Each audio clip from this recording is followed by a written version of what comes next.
ہم جمعے کے دن کو کیا سمجھتے ہیں؟ جمعہ صرف ایک دن نہیں بلکہ ایک عظیم عبادت کا موقع ہے۔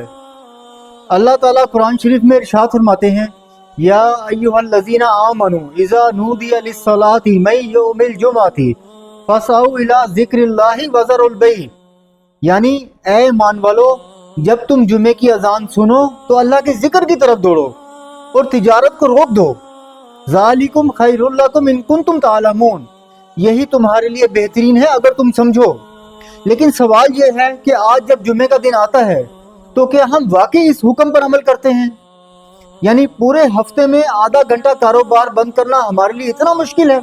اور پھر جمعے کا ایک اور نور، اللہ کے نبی صلی اللہ علیہ وآلہ وسلم نے فرمایا، جو شخص جمعے والے دن سورہ کہف کی تلاوت کرتا ہے اس پر 2 جمعوں کے درمیان ایک روشنی جگمگاتی رہتی ہے۔ اور ایک دوسری حدیث میں آپ صلی اللہ علیہ وآلہ وسلم نے فرمایا، جو شخص سورہ کہف کی پہلی 10 آیات یاد کر لیتا ہے تو وہ دجال کے فتنوں سے محفوظ رہتا ہے۔